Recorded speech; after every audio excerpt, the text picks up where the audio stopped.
In 1969, the University of California undergraduate student went on a strike, essentially to establish the Department of Ethnic Studies. But until around 1980s, the curriculum continued to be not very diverse. So there was an increasing awareness on the part of some faculty and the students that we had to do something to diversify the curriculum across the campus. And that's how this American Cultures came into being. The American Cultures program on campus is unique. Our curriculum began in 1991. So we just celebrated a big anniversary. The American Cultures Engaged Scholarship Program, or ACES, is a program that actually came out of a model that the head of American Cultures and I came up with a few years ago. And I started thinking about the fact that American Cultures is the one course that every student has to take. It's like, what if every American Cultures course had a community-based component? Then every Cal student, when they're on campus, would get off campus.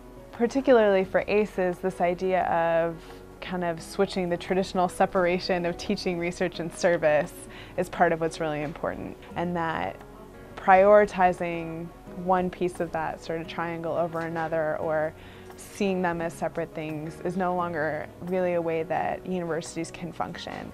Now it's not about a choice of education versus community.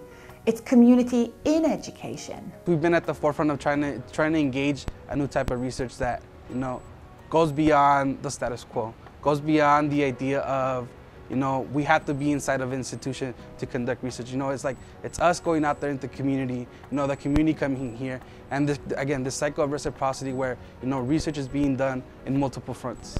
We as higher education institutions are saying, oh, we need to serve these communities, but those same communities often are the ones that have the least access to our institutions, right? And there's not a way to shift that unless we're actively engaged in working with those communities on a regular basis through multiple forums and fronts. It's incumbent on the university and its resources to use what we have to create meaningful scholarship, which can hopefully address the kinds of distress that our communities are facing at this moment in time.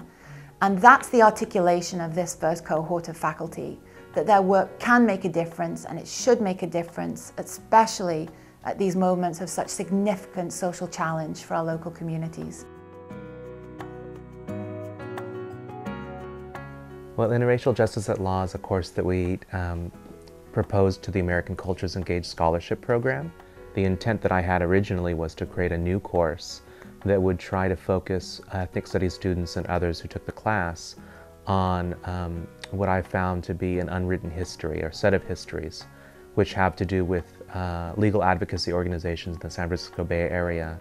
And so it seemed to me a perfect opportunity to have students at Cal engage these groups that have been based in the Bay Area for over 40 years now, advocating for justice, and one, to learn about those groups, that they actually exist, and two, to start to create basically a pipeline of people who are interested in justice and using the law for it. People don't always think about the interracial conflicts, but there definitely are, and just looking at the legal aspect of it made me have a different perspective towards like ethnic studies, and it really changed my mentality and the way I look at things. Students can learn about how important it is to create their own research projects and to have a true collaboration with their peers that enables them to create knowledge.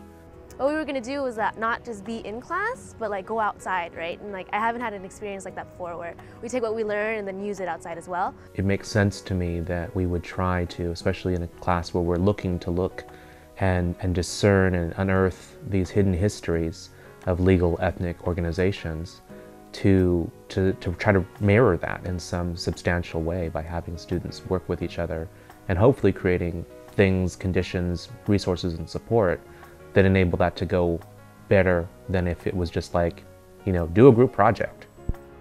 It's helped me grow as a person, it's helped me grow as an academic, as a researcher, and it's helped me grow as someone who will make a difference with community. I'm really passionate now about learning from the people that are doing that work now and who have been doing that work for 30 years. The course has the opportunity to remind folks who are inside the university that there are plenty of folks outside the university, and that's actually the collaboration that's going to produce the kind of scholarship that isn't just going to get someone tenure, but is actually going to advance the movement's goals. The American Cultures Engaged Scholarship Program is building on the shoulders of giants. And we're not inventing a wheel that's not already been running really fast. What this is one institutional location of some amazing work that I think can be articulated in a very significant fashion. And so it provides the possibility of us making it together. There is no one leader in this project. There's a lot of committed individuals, students, staff, faculty, and community who want to make this work.